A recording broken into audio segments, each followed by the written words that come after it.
I need the lazy boy. I need a drink. I don't know. Any combination of all of those. Boy. Oh, boy. Florida Atlantic in overtime, 77-76 over Charlotte. And this is the Florida Atlantic Voice post-up presented by Robes Law Group, ROBES, robeslawgroup.com, presenting partner of the Florida Atlantic Voice, ROBES, robeslawgroup.com. Damon Arnette, FAU basketball legend. I am Ken LaVicka. And, well, we're both just here for each other, for moral support. And, man, what a game.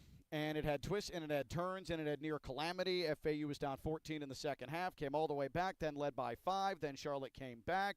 Then FAU had a 5-point lead, and then Charlotte ended up hitting a 3 to force overtime with FAU thinking that Xander Pintalon had won the game. And so we go to overtime, and Florida Atlantic thinks that it has a win, but they can't grab a rebound. And Charlotte ends up hitting a 3 to take the lead with 11 seconds left to go. And then, oh, ho-hum, just drawn up a perfect sideline out of bounds, and Josiah Parker able to hit the game-winning layup with 0.6 of a second left to go.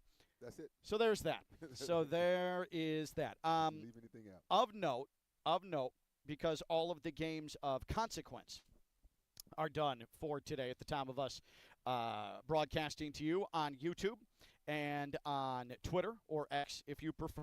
Florida by percentage point is the 6th seed in the American Conference. If the conference tournament were to start today, FAU has the percentage edge on Tulane.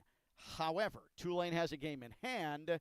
Florida Atlantic is going to scoreboard watch Wednesday and Thursday because they don't play a really well-timed bye, by the way, going into the season finale against Wichita State. So FAU could find itself into a bye to the second round of the American Conference tournament after hurtling all the way down to number 10 seed, flirting with being on the outside looking in after being in first place the first 7 games of the conference season. But FAU has now won 3 of 4.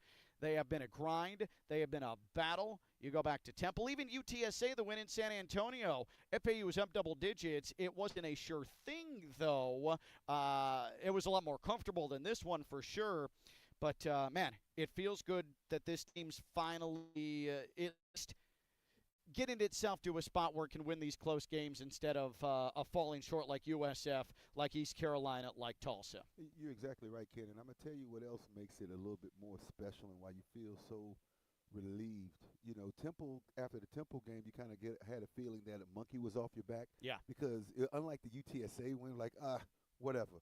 But no one thought we was going to beat Temple with the way that we've been playing, okay? And so to be able to, after getting that win, you felt like the monkey was off your back, okay? And so now to come in looking forward to this afternoon's game, you saw a lot of corrected errors that contributed to the losses that we've had. And as you have put in our post game, accurately put, we're 3 or 4 of our last 4. And that's what I choose to look at. And it feels real good. Not only to get the win, but getting the win in the manner of the same way we got a lot of those losses, which was lack of execution straight down the stretch. We're playing against college players too, Ken. They're going to knock down shots. They're going to make good defensive plays and make winning plays as well. So some of those, the way the ball bounced, you know, you got to tip your hat to the other team. But we didn't give this win away. We actually won this game. And I don't even think not Tulsa. I don't even think Charlotte lost it. We won this game. Yeah. Okay, and so it feels good to be able to get a win like we did, and especially being down 13. But that's a theme that you kind of want to eliminate altogether. It's tough to find where exactly to start when you've played 45 minutes of basketball. But I think jump in the chat, by the way. Jump in the chat, whether you're watching on X, whether you're watching on YouTube. Get in the chat. Let's talk. Let's go ahead and ignore the fact that it is Sunday. This is always the treacherous part of the week when you realize Monday is around the corner.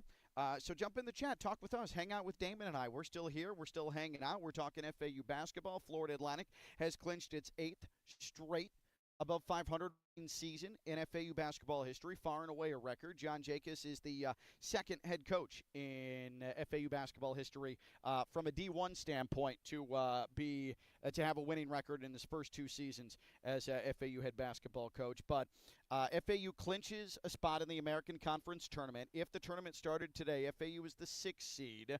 Again, percentage points better than Tulane, who has played 1 fewer game than Florida Atlantic. Those are the major headlines, and it's a good thing FAU won today because both Rice and East Carolina won. Upset. They sit at 10 losses. They're on the outside looking in, but FAU would have only been 1 game up on both and don't have the tiebreaker against either of them, so you avert what could be a very uncomfortable week for FAU. Oh, without a doubt, and just to put more emphasis on those 2 wins, those are upset wins. They beat good teams. Yep. Okay, which really makes our loss to both those teams not look as bad if you just want to put it in perspective. With Rice beating Temple at Temple and East Carolina beating Memphis. Yeah. Okay. By a lot. By a lot. Okay, so that's why this win today was so important because we could always, if you wanted to play chalk, if you will, felt good going into today with who Memphis was playing against, being East Carolina, and who Temple had, Rice. You felt good that chalk would prevail. Yeah. But there was 2 upsets, losses, which kind of adds a little more drama in the importance and how big this win this afternoon was. So I think that there's a bunch of stuff to dive in here with. I'm trying to figure out where to exactly start here. Let's go to the chat here. It's because I think it's easy to find some jumping off points here. What's so going on? again, jump in the chat with your questions or observations from FAU's win over Charlotte that puts Florida Atlantic into the American Conference tournament. And one more point off of what you were saying. Yeah, it ended up working that FAU loaded up on losses at the bottom of the conference. It felt bad. It was fortunate, but it could have gone sideways in a massive way.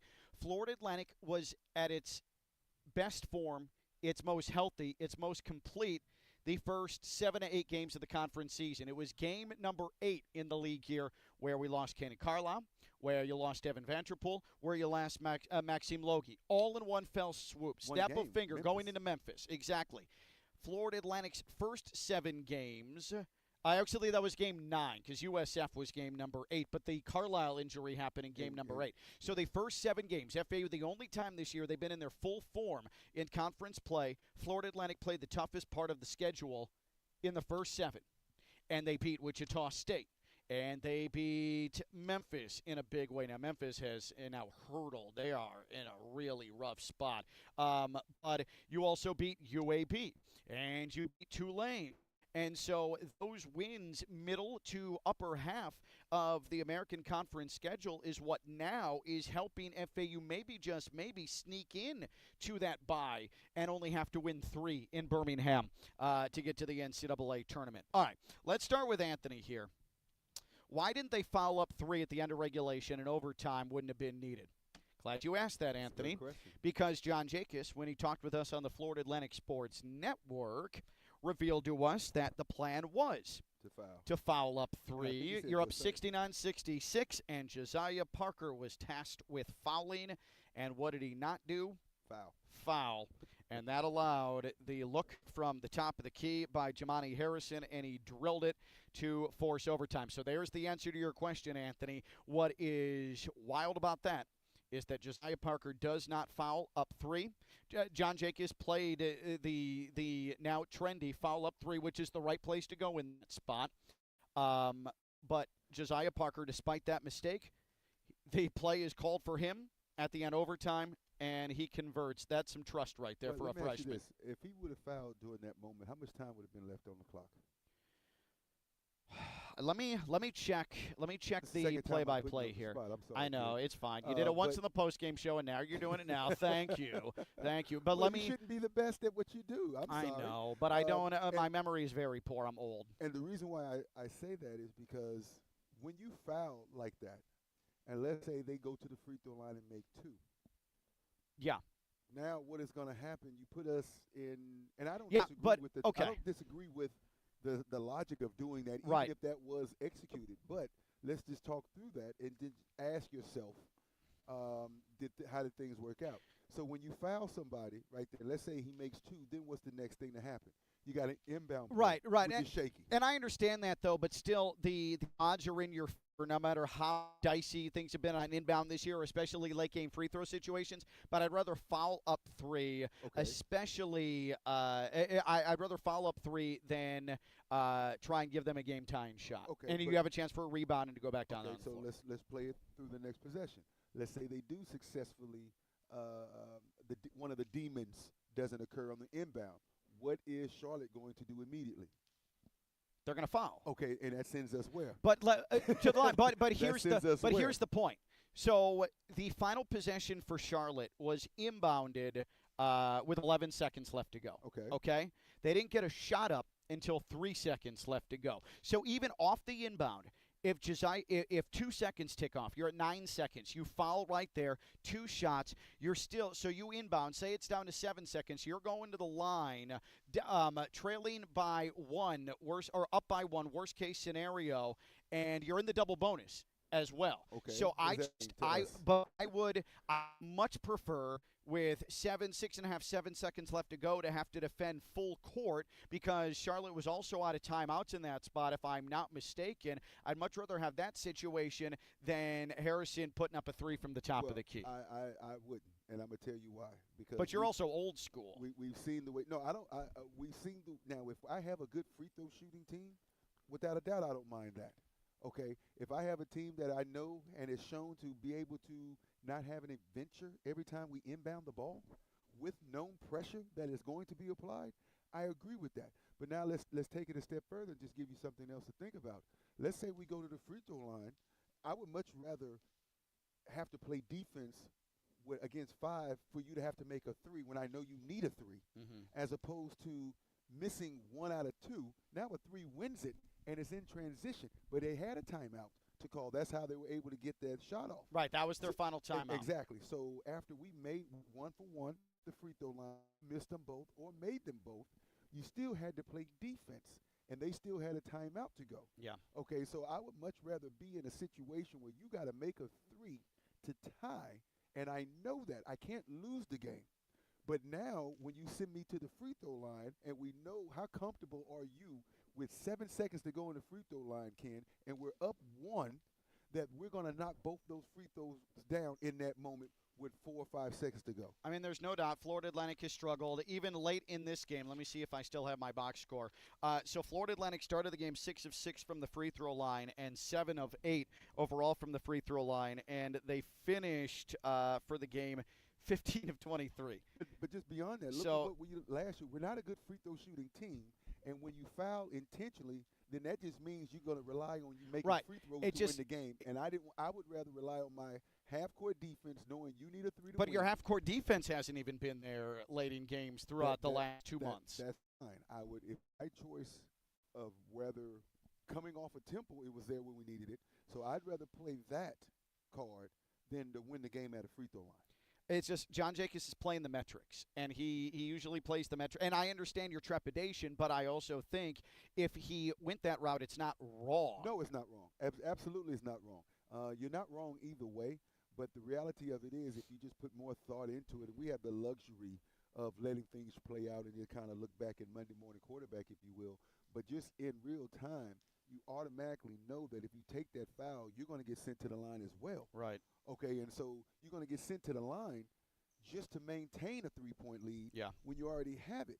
So how comfortable do you feel that, and the way it turned out, they made a 3 on the last possession. So if we just went 1 for 1, they would have won the game on that 3.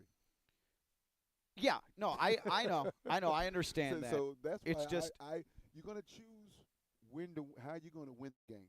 And choose to win it at the line. Now, if we had 80% free throw shooters out there, well, we do in the free throw team, Cannon Carlisle, and he what? He's at 88%. He missed the front end there 1 and 2. See, that's my point. But so for it's not for how the many can remember. It's not how many. It's when. He's an 80% free throw shooter and missed the one that could have put it 2 up, made it a 2-possession game with 11 seconds to go. Yeah. Okay, and so that's what I'm saying. I wouldn't have wanted to rely on a free throw to be able to maintain that 3-point margin, because that's the only thing you got to play with now is 3 points. We already had the 3-point lead. There's no way, unless you get an and one on a 3-point shooter, that you can lose the game on that possession. And I want to stay there. I want to stay in that opportunity for my team to get a stop. And even if you leave somebody wide open, they still got to make the shot. Yeah. But that's the answer to your question, Anthony. That's why there wasn't It was not a wrong decision three. to go for a foul, but I think that we would open up another can of worms. Yeah. Had we done that this story could have been played out differently. But I'm happy we didn't, because the way it turned out. It's Jeffy sends in the live chat. And again, jump on the chat. Florida Atlantic Voice post up. FAU beat Charlotte 77-76 in overtime to gain a berth into the American Conference Tournament. Not sure if this has been addressed already, but if we can figure out how to beat Wichita State and sweep the season series against them, we can get a top 4 seed. So I apologize. I'm about to do something really annoying. I'm about to spitball scenarios here. So on its face, Florida Atlantic has a tiebreaker against UAB. Florida Atlantic has a tiebreaker against Charlotte, okay? And they've both played each other one time, I believe. Let me see. Charlotte, UAB, Charlotte, UAB, Charlotte, UAB. Have they only played? Are they only going to play once? As you look for that, Ken, a tie is a win for us. We're looking up. Yeah. We hold the tiebreaker. It's just, it goes into, if there's 3 teams tied, it goes into, if 2 teams are tied, it's head-to-head. But it is head-to-head, but it changes if if say UAB played Charlotte twice, then you go to a second tiebreaker because there was an uneven amount of games played against the 2 teams. But UAB and Charlotte have not played this year. So this is the reality of the situation, okay? So if in the standings, let's write this down because I feel like an idiot right now. But Ken, let me ask you this: even if we are in a 3-way tie, which is possible, and we've won the head-to-head with both of those teams, what else is there to talk about as far as who finishes ahead of the other 2? But it would matter. It would matter if UAB and Charlotte played each other twice, because you can't just determine who wins that head-to-head. If they played another game, all the records could be even of those 3 teams. So then it would go on to a second tiebreaker, which off the top of my head I cannot remember it right now. But let's keep it simple. Okay. Because I don't know what you're about to ask me. I don't know. Okay. Because again, if it was an uneven amount of games, say they played twice and FAU only played each of those teams once, again, that's not the head-to-head tiebreaker. It doesn't work just simply. But the good news is, it is going to be a head-to-head tiebreaker. And also, too, before you get into it, Ken, a lot of teams have 2 more games, which kind of benefits us because they got 2 more opportunities to lose. Yeah. Okay, yeah. So that also works our favor, but go ahead. So Florida Atlantic with the 2 wins over UAB and over Charlotte, okay? I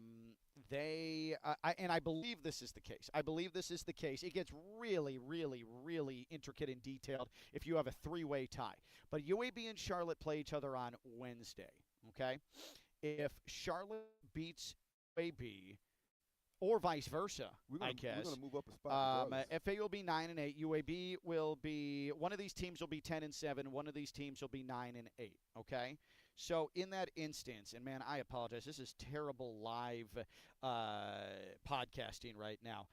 So Charlotte has USF to close out the year. So, and I guess in a perfect world, if Charlotte can beat UAB, then Charlotte has to go to USF, who is playing for maybe continuing a case for an at-large bid. So they're going to be absolutely going for it in that spot.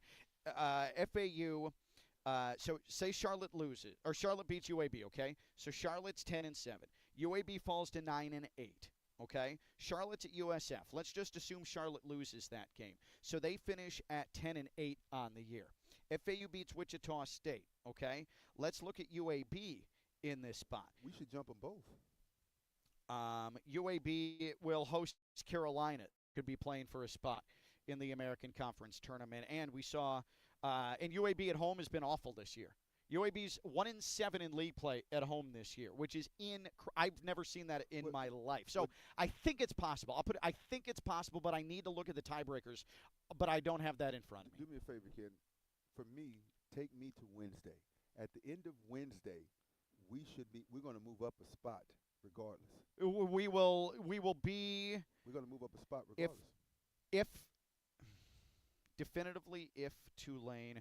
No, because if you have. Because Charlotte and UAB play each other. Right, but if one of them's going to be tied with us. But we could have, but if we're 9-8, Tulane's 9-8, and Charlotte's 9-8, or UAB's 9-8, that's 3 teams, and then it goes into what I'm talking about, that tiebreaker. And I don't know right off my top of my head how many times all of those teams have played one another. So it's not just cut and dry. You're tied with one team. You're going to have 3 teams if Tulane wins. Now, let's just check who Tulane.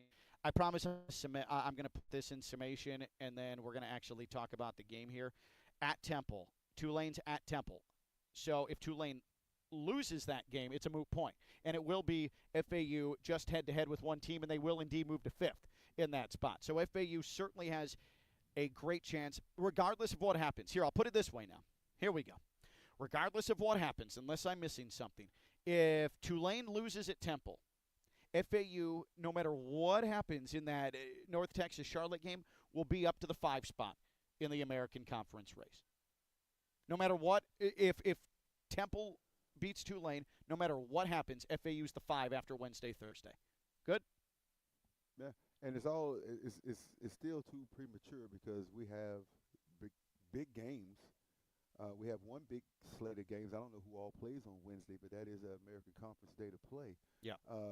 But we're going to potentially even sweeten our position, not even playing. Yeah. Okay, whether we're a 3-way tie for 5th, right. Whether we're in a 1-way tie, we're going to sweeten our position with them. I'm more concerned with Wichita State, to be honest, and what do they have to play for as we get ready to go? Well, they're going to be playing for either the 2 seed or the 3 seed. Okay. They're playing for the 2, 3, how many or more the 3 games seed. do they have? 2, I believe. I'll double check that here. I mean, just to keep it from FAU's not going to catch Wichita State. That's not going to happen. So the best FAU can do, because Wichita State's 11-5, so that's not going to happen. They have already clinched, I believe, either the 2 or 3 spot. Wichita State has UTSA tonight. Go ahead and give them a win. And then FAU on Saturday. So there you go. So if they win one more game, they clinch either 2 or 3. Yeah, exactly. And they've got UTSA tonight, so you've got to assume that's going to be the case. Now, and who does Tulsa have? I mean, while we doing that, I have no idea. Let's see. I think they have to play Memphis again. No, who South cares? Florida. At East Carolina and home against Temple. Okay. I mean, playing Memphis anymore doesn't matter. They could, and I don't think it's going to happen, but Memphis could very well lose or miss. Not very well, but there's certainly a non-zero chance they miss the American Conference tournament. They are just stunningly melting down. Yes, USF goes to Memphis last game of the year. You're exactly right. So I want to go back to the chat real quick because it's Jeffy says, never mind, UAB played already. But that doesn't matter because UAB lost. They lost at home again. 1-7 at home, UAB, and they're dominant on the road. It is the damnedest thing that I've seen in 20 years of working in college basketball. But because UAB lost to North Texas today, all of a sudden UAB is very much within striking distance of FAU, even though FAU only has 1 game left to go, and especially because UAB plays Charlotte on Wednesday night. Where's that game? I'm exhausted, man. I am absolutely exhausted. I hate this. I really, really hate this. It's a love-hate. I hate doing things like this in my head because it makes my brain hurt, and then I need a rest. The game is on the road, so just chalk it up to UAB. The game's in Charlotte, so just chalk it up for UAB to win it. Win. Yeah. Where else would we want to go here? The chat is flowing, isn't it? Yeah, get in the chat. Florida Atlantic Voice PostUp, Charlotte edition here on the Florida Atlantic Sports, not on the Florida Atlantic Sports Network. That's us doing the broadcast. Florida Atlantic Voice presented by Robes Law Group, ROBES, robeslawgroup.com. This will be available in podcast form after the fact. And if you don't like standings hypotheticals and tournament hypotheticals, just go ahead and probably skip the first 24 minutes of the podcast. All right. Robbie, Kanan Carlisle playing with 4 fouls, very impressive.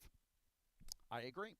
He came back into the game at the 10:04 mark with 4 fouls. And he's done it before, too. Yeah, against Boston College, Yes. he did the exact same thing.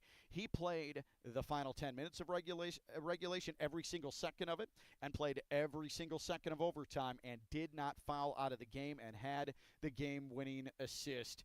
That's leadership stuff. That's lead by example type of stuff. That's disciplined basketball. And don't forget, in that time when he came back with 4 fouls, Florida Atlantic was still down, I believe, 8 or 9 in that spot. He ran off 7 by himself. He had a 3 that I believe put us up 3 or tied the game. Then he had 2 tough layups. Yeah.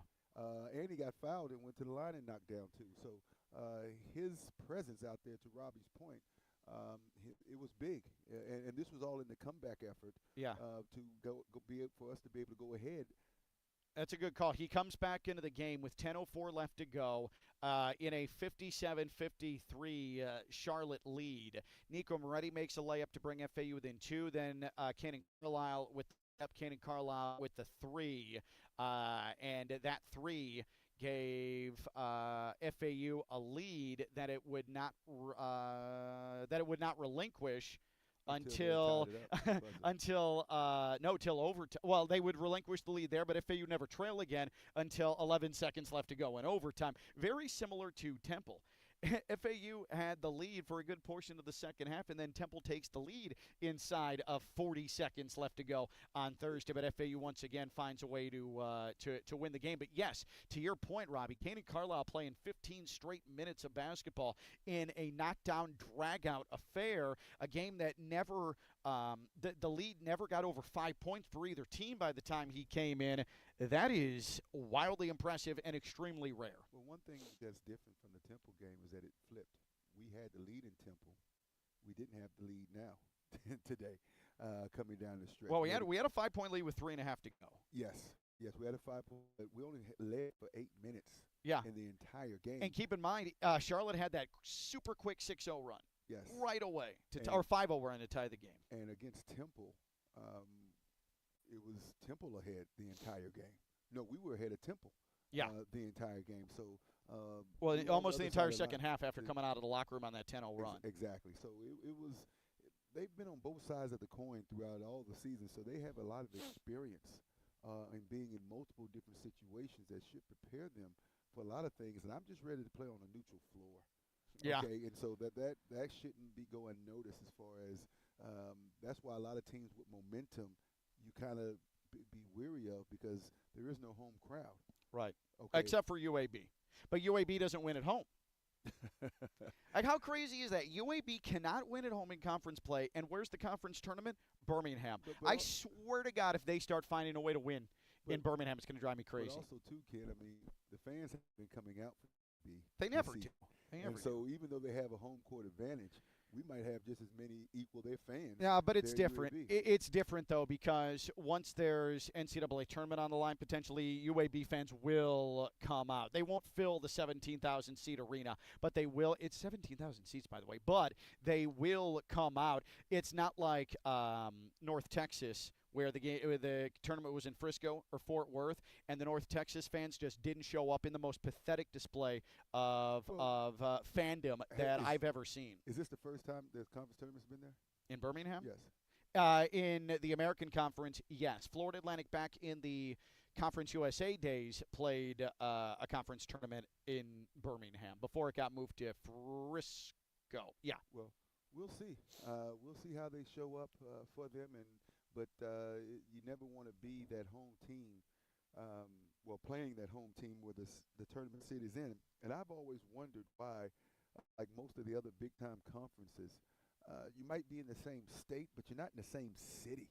Yeah.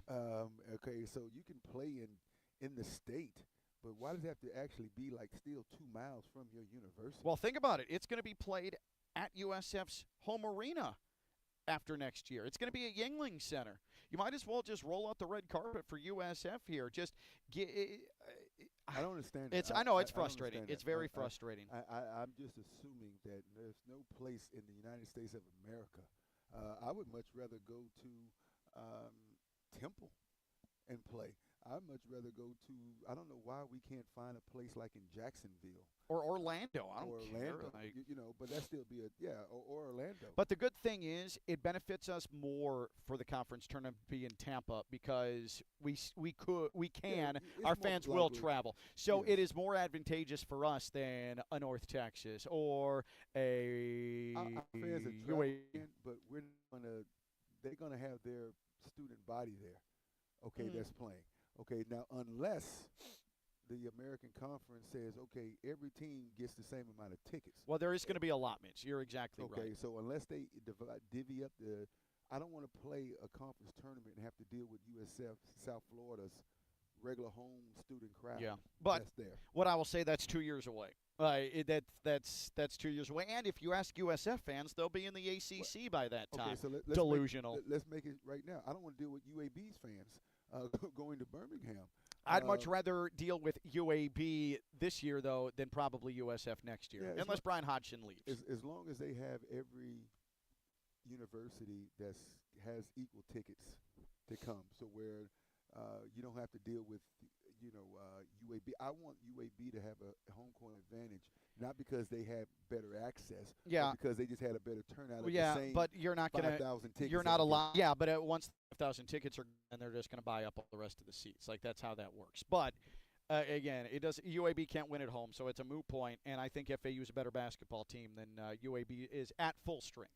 At full strength, and so we'll have to see how that goes with Devin Vanderpool. We'll talk about him in a second. One thing's for certain: they're going to be tough games. Oh, all of them, yeah. They're going to be tough And games. FAU has made nothing easy on itself at all. Anthony in the chat. Again, the chat is open for you. Your questions, your observations, your input in the super confusing American Conference standings hypotheticals that we laid out. Anthony, crazy to think this could have been a blowout loss if Maxime Logie was out. I was going to go in the Maxime Logie direction. Anthony, that is great intuition on your part. If Maxime Logie did not play, Us losing. This could have been a blowout. this could have been a lopsided loss at home. Oh, no. I agree with that. Lopsided or by 5 or 6, but we definitely would have had a hard time winning this basketball game without what he produced. And that is classic stepping up when you get an opportunity to. And he's done the most with his minutes, okay, that anybody on the team has had. And so, but you're right, Anthony. I mean, Logie doing Logie things, as I always call it, definitely tipped the scale today. Yeah. Maxime Logie, more than any player on this team, has maximized his minutes. I think second place in that is Amar Amku. But Maxime Logie, when he's on the floor, he is a matchup nightmare. And I'll tell you this, not necessarily from a statistical production, but there's an honorable mention here to Nico Moretti. He has played so many minutes over the last 2 weeks. And that's why. And he's because both of our guards that handle the basketball have been out. Yeah. Even when both of them out, he was there. Yeah. Even when just Carlisle was out and it was just him and Vanderpool. Now Vanderpool's out, it's him and Carlisle. So he's been able to maximize his minutes as well. Maybe statistically from a scoring standpoint. All he says not a score first guard. Exactly, except for the one game that we couldn't win against South Florida. Yeah, that was USF. You're right. Probably his best game of his, definitely his best game in a FAU uniform.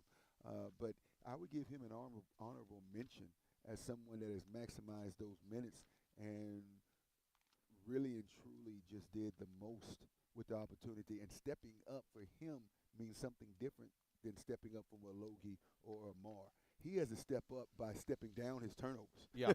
You know what I'm saying? And ball control. So he's definitely done a good job in pulling a heavy load as far as minutes, as you mentioned. Maxime Logie for a second. He finishes with 12 points, 10 rebounds. Oh, no, 16 points. 16 points, 10 rebounds. Double-double for Maxime Logie.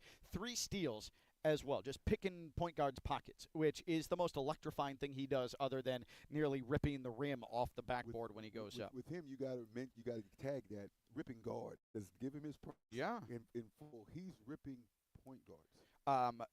Maxime Logie on the stat sheet was a plus 22. So Anthony says, crazy to think this could have been a blowout loss if Maxime Logie was out. Think about that. Maxime Logie ended up playing 20. That's not the. Hold on, I've got it in front of me. 28 minutes, over 28 minutes. And he played almost the entire second half. He came in at the 15:38 mark, if I'm not mistaken. He was a plus 22. He was the singular engine for Florida Atlantic in the second half. He came in the game, and that's when everything changed, because you remember coming out of the locker room, FAU getting good looks, nothing would fall. Florida Atlantic goes down 14, and then Maxime Logie comes in, counts for the big man, Anton Bonk, and that's when everything changed. He played 16 minutes in the second half. Okay, and then the entire 5 in overtime. In overtime, so definitely Maxine had it going, but this was not surprising. As I say, that's Logie doing Logie things, much like a Dennis Rodman effect on a game, because all the time it's not about points, it's his energy, it's his steals, it's his, and we equally with his offensive production and his rebound production, his physical presence on guarding Bonke from Charlotte. Yeah. The center from Charlotte went a long way as well. Yep, it absolutely did. And I didn't mention this to Maxime Logie. We talked to him in the post game on the network. Bad job by me. But he also was playing with a mask. Those things aren't comfortable. No. Sometimes you need to adjust that. It's a tough process to put that on and have your full range of vision, to feel comfortable with it on, because it can be loose, it can move around. He was brilliant with the mask. I mean, that's like Rip Hamilton stuff. Just make it part of your identity if you're Maxime Logie, if that's how you're going to play. Nico Moretti's minutes, you had brought that up. Mm-hmm. Going back to the Tulsa game on February 4th, Nico Moretti, 40 minutes, 36 minutes, 41 seconds. 33-35 Rice USF respectively, 33-54 at UTSA, 39-15 at North Texas, 37-12 against Temple, and today over 41 minutes. Don't forget, Nico Moretti is someone who is injured late in camp leading into the season. Really didn't look like himself at all until about 4 weeks into the season, and now he is putting in Herculean, overwhelming minutes in the final stretch of this season, and I mean, that's impressive. To be out there, he is, again, he's not a lights-out scorer. He's not a score-first guard, but he is allowing FAU to get set up offensively. He is allowing everybody else to maneuver in the court. And he'll still have some head-scratching turnovers at times, he's taking care of the basketball, and he's being trusted. And that's why it matters to have some retention on your roster in this day and age, because he's showing how important it is now. No, he's starting to play. I know Coach Jacobs always talks about the freshmen being sophomores around the time that February or conference play hits. But it's good to have a senior hit that point too. And I think, Nico's a junior? Yes. Okay. So it's good to redshirt junior, yep. It's good to have a redshirt junior turn into a senior at that time of the mark as well. And he's definitely, you're able to see his experience over a while. And to your point, that's why retention is so big as you try to develop a team. And it's a retention, and is at the right position as well, which is your point guard, which is your leader and the head of the snake out there on the floor. Xander Pintelon hitting a big three in the second half as Florida Atlantic was trying to head towards coming back and winning this game. And then Xander Pintelon hits the three that we thought may have iced it with 59 seconds left to put FAU up 69-66. 17 seconds left to go after FAU gets a stop, and a perfect inbounds play is drawn up that leaves Pintelon wide open by about 6 feet on the right wing. He airballed it. I think he couldn't believe he was so wide open. It was on line. I mean, I'll give him credit for that, but it missed everything. And, of course, Damani Harrison hit the three that forced overtime. But to see in big moments Xander Pintelon back to hitting threes, much like we saw early in the season. Again, he went through 9 games. 9 games, scored only 9 points. Was 0 of his last 12 from the field in that stretch. Was barely playing anymore because he just fell out of the rotation. Josiah Parker replaced him. He was a turnstile, a defensive liability. But now he scores 12 against Temple, And he hits 2 big second-half threes here today.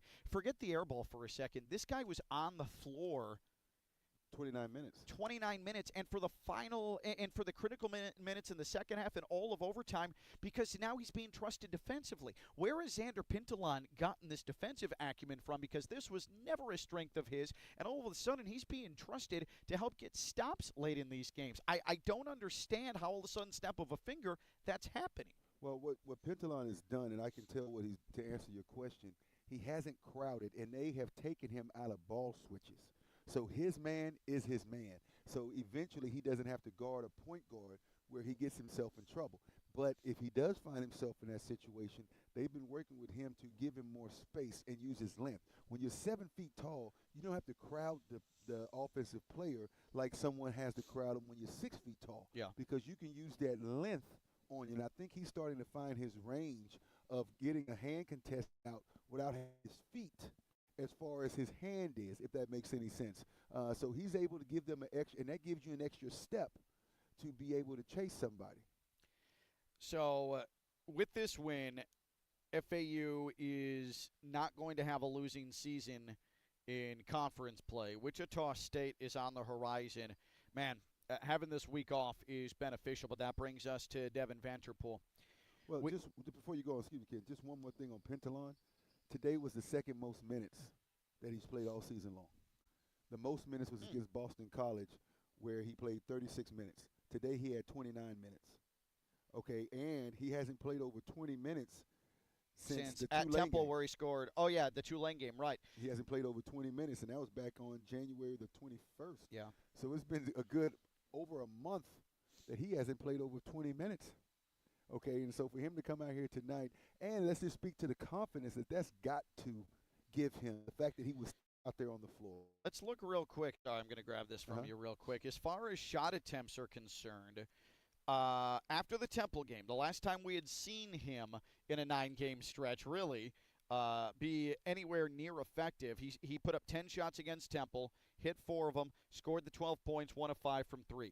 After that, it wasn't just the fact that Xander Pintelon wasn't scoring. It's that he wasn't shooting. He wasn't even looking at the basket. Tulane, 1 of 2. USF, 1 of 4. Memphis, 0 of 2. East Carolina, 0 of 2. Tulsa, 0 of 2. Rice, 0 of 1. That was probably his low point.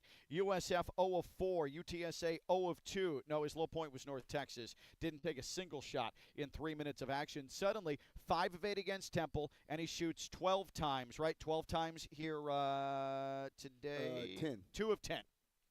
All right, that is – forget the made baskets for a second. The uptake in attempted shots is more encouraging than anything, I think. He had 9 points and 4 rebounds. So he fouled out? Oh, no. Okay. Yeah, he had 9 points and 5 rebounds and 2 assists. He was a plus 13.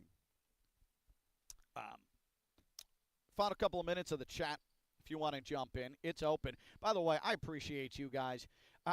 We are consistently hitting triple digits on these live editions of the Florida Atlantic Voice. And yes, it's available as a podcast after the fact. But I'm telling you, there are terrestrial radio stations in South Florida that are doing their shows live.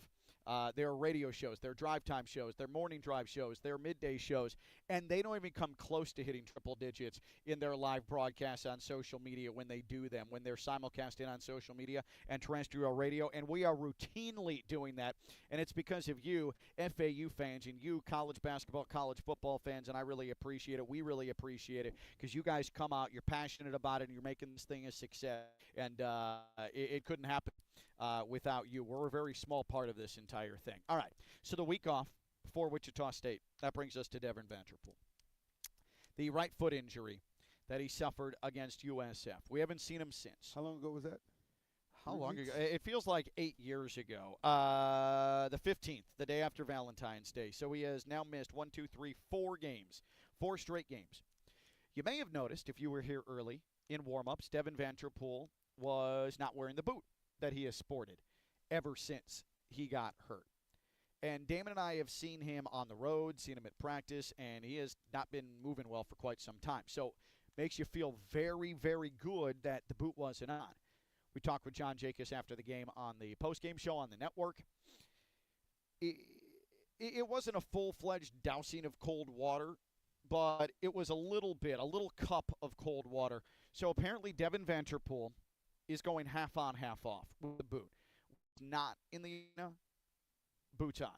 When he's at the arena, trying to have boots off. You were at practice between the Temple game and today, and he was lightly Shooting putting around. work in, shooting Yeah, around. he's shooting around. Very similar to, and I know FAU fans really didn't see much of it, but on the road trip to Rice, Cannon Carlisle was putting in work off to the side, one-on-one, trying to work on cutting. I think it's probably very similar to what Devin Vanterpool is doing. I'll tell you that Vanderpool, just to give some optimism, if you're talking about coming back, is in a better situation than Carlisle because you can't re-injure what's wrong with him. The only way you re-injure is if you turn your ankle again. Carlisle, if he explodes too quickly, Could have torn that could thing have up. torn it, could have re-injured it, could have set him back. This is more or less of something bruising again, and the only way it's going to re-injure it is if you bruise it again. If you twist your ankle in the same manner that it to be hurt in the first place. So I think that once this is going to be a pain tolerance thing, unlike Carlisle. Carlisle, you could have further damaged it. Yeah. Okay, this right here, like everybody's on a sprained ankle. Hey, do what you got to do as long as you can take the pain because you're not re-injuring it by walking on it. Okay, is it sore? Yes. Can you move? Yes. Are you taking steps backwards? No. Is this can you tolerate the pain? Now, when we asked John Jacobs if he feels positive about the prospect of Devin Vanterpool against Wichita State Saturday, he said flat out, this is for his verbatim response, no. He has to say that, Ken. I don't know if he has to say that. I'll tell you why. He's got to move forward with what he has. He cannot move forward trying to play Wichita Hoping, State. praying that Vanterpool is going to be exactly. gotcha. Because insert Vanderpool, everything gets better. Okay, so right now he's got, because remember that's what he talked about as well. When all these miraculous injuries happened overnight, there was no scheming, there was no preparation. We can tweak our lineup. We have depth, but there was no time for that. So I think Coach Jake is in the mindset of I'm planning to play without you, and if I do get you, then that makes it even better. So that's why I say he has to say that in terms of his preparation, his mental, for the staff, for his scout, on how we're going to game plan. We can't count someone in if they're not. Yeah. Now, John Jacobs went on to say that Wednesday It's a big day. his foot's going to be reevaluated. They're going to see if there's a possibility. And Coach Jacobs added that he needs to see Devin Vanterpool practice in full before the Wichita State game if Devin Vanterpool is going to be active for the game at Wichita. In my opinion, I would like Devin Vanderpool to be in a situation where he can play. Just because going into the conference tournament, remember he hasn't played. I know you don't want him to be rusty. I know. Standpoint, just from that, but he's going to get his shots up. That shot's going to come back with just staying after. You see what I'm saying, in the gym and getting your shots up. But I think Thursday, if he's able to participate in some form of team practice on Thursday, not everything, yeah, but just get inside, get involved in the scout. Okay, be able to move around at. Hopefully he's able to move at 50%. Okay, yeah. Because remember, these ankle injuries, when you twist your ankle, which is what he has, a twisted ankle that I believe / slight bone bruise, and the reevaluation is not necessarily with doctors. Okay, because he has no structural damage. Oh, you see what I'm saying? Yeah. So they don't have to see how it's healed. This is a pain thing. I think the evaluation is going to be, okay, Dev, what's your pain threshold today on Wednesday? Can you lightly jog and deal with it? Or is it the turning of direction? Can you plant and go on that foot? Because believe it or not, Ken, sometimes running straight ahead will hurt worse than planting and cutting. Yeah. Okay, I think that's the evaluation. They're going to see what range of motion, where his limits are as we sit here on Wednesday. But I'm okay with him not playing in Wichita State as long as he's getting himself back in practice. Yeah. You know what I'm saying, leading up to Wichita State. It just, for me, when John Jacobs is saying there's a good chance you see Devin Vanterpool in an FAU uniform before the end of the season, like that's good, but it's also not an 100% declaration, and so that makes you a little uneasy because I think we understand this team, especially the backcourt. This team at full strength can beat anybody in the league. This team, not full strength, can beat anybody in the league. But I think some of the issues defensively, especially late, is you don't have Vanderpool in addition to Moretti/Elahim and Kanan Carlisle. And when you're taking on a Wichita State team where Kanan Carlisle absolutely, I mean, Giles, who had come off a 33-point masterpiece for Wichita State over North Texas, Giles didn't do anything. It was one of the worst games of his career because Kanan Carlisle was stuck to him, and a lot of that is because Devin Vanderpool is such a good on-ball defender. You're not going to have him in all likelihood against Wichita State. Yeah, but Nico's done a good job chasing people off the ball and off screens. And this whole Devin Vanderpool situation, as we talk about it, kind of makes a big deal as to if we get a bye or a double bye. Yeah. It kind of gives that an extra 4 days of rest. So there's a lot of implication on this game as far as rest is concerned. But if Devin is able to be full practice Sunday, the day after, on Sunday after we play Wichita, we're good. Good in terms of expecting him to play that first conference game whenever that may be. Yeah, it's just a matter of which path you want to take. You try and get Devin Vanderpool back on Saturday so he can get some reps, get some of the conditioning back before the conference tournament starts, or you give that foot even more time to rest and have a healthier Devin Vanderpool who's just have to really get after practice leading up to the start of the American Conference Tournament whenever it starts. And it's going to be a tall task. Wichita State has played really good basketball the last 6 weeks or so. It's why they're going to finish second or third in the American Conference. This is not the same Wichita State team that FAU ran out of the gym earlier in the conference season. But, man, would it be a benefit if FAU could get a bye. As we talk about that, let's see who Wichita State has beaten since seeing us. That has made them so hot. I'm always leery of, okay, yeah, you're hot, much like Tulsa, much like Charlotte was hot. Well, who are you playing? Okay, I think they've had a pretty, their resume. I know they beat pretty Tulsa good. one day. Right after us, they beat USF. So they beat USF in overtime. They lost at Tulsa. They beat Charlotte. They beat Tulane. Lost to USF in the return game. Beat Tulsa. Beat Temple. Beat East. The split with USF and the win over Tulsa, that's as good as anybody has done this year in conference play. Right. No, they have beaten some teams coming down the stretch here, and they're being confident. But I'm gonna tell you something, Ken. In a game like this where you beat someone down the first time you play them, I don't care what your record is. Look at UTSA. Okay, how tough that game was after beat them by 40. Yeah. Yes, after over a month of not playing them. I don't care who it is. It's hard to beat a team twice, as they say, in and of itself. But it becomes even more of a challenge if that team you beat has a little pride in themselves to know that, okay, now we got you on our home court. They're going to try to beat us like we beat them. Okay, and so it just makes the task a lot harder, and especially if they're playing for a better seed, which I'm sure even if we win, we're going to be playing for the best. You know what I think the best situation is, John, and one of the season pass holders caught me when I was doing the game. A perfect scenario, they asked me, what was the perfect scenario going into the Wichita State game? And I said the perfect scenario was win or lose, our seeding doesn't change. Yeah. Because then you can kind of manage people then. I don't think that's going to be the case. No, I don't either. But I think that is our perfect scenario, that no matter what happens, if we win or if we lose, we're going to be in the same spot, because now you can manage the game health-wise is my point. Yeah. And for us, that is such a big thing. So FAU is going to be scoreboard watching this week, and Damon and I are going to be texting Wednesday, Thursday, and I am going to try and do some math. I'm going to try and do a deep dive, scour the American Conference tiebreaker, because this is one of the disadvantageous parts of having a bunched-up conference, is that some crazy deep tiebreak come into play for people with a bigger brain than me to figure out. But I'm going to try and do it. I'm going to put my head down and grind it through this. But if you like chaos, I don't. But if you I do, prefer this is not perfect. to have the end of games where these are chaos for FAU, win or lose. I don't like that either. Well, I mean, chaos in terms of the standings. Who, and if, then that. If you win, you do here. So if you like all the parity and all the chaos that's created with wins and losses with each of these teams and these matchups, then this is perfect for you.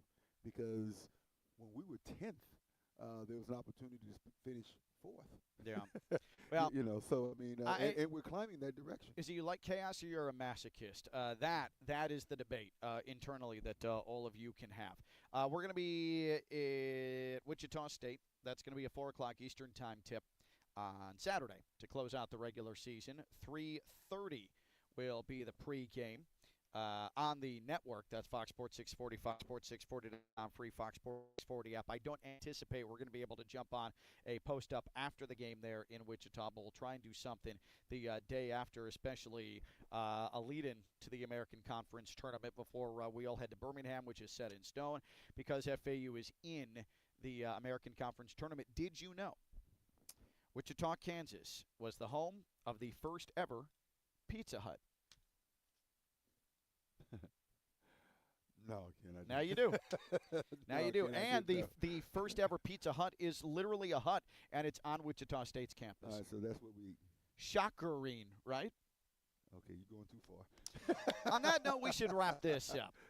Want to thank all of you for jumping in the chat. Want to thank all of you for, if you didn't watch this, watching it or listening to it after the fact, wherever you get your podcast. Seriously, subscribe, please. Please, just subscribe. It takes 2 seconds. Just boop, subscribe. Apple, Spotify, TuneIn, you name it. Just subscribe. It's super easy. Do it for your boy. I want to thank Damon Arnette. I am Ken LaVicka. Want to thank Robes Law Group, presenting partner of the Florida Atlantic Voice. Robes Law Group, ROBES, robeslawgroup.com. Personal injury lawyers, nothing we do, absolutely nothing, zero, nada, happens without the fine folks at Robes Law Group. And one more time, I just want to cover this. UAB, Charlotte both have to play USF. If we can beat the Shockers and USF handles business, we can get to the top 4. Maybe. I just want to double-check. Before I make any declaration, I want to double-check based on the extended tiebreakers, because if everybody finishes with the same record, it's not just head-to-head. Who wrote that? It's Jeffy. Jeffy. Well, I hope Jeffy did the math before writing that. But yeah, you're going to do your deep dive in, and so Yeah. I wish you luck on that. Thank I'll be you. waiting for the results. I appreciate that. The heavy lifting. Yep, the heavy lifting. All right, for Damon, I'm Ken. Enjoy the rest of your weekend, and if you listen to, enjoy the start of your week.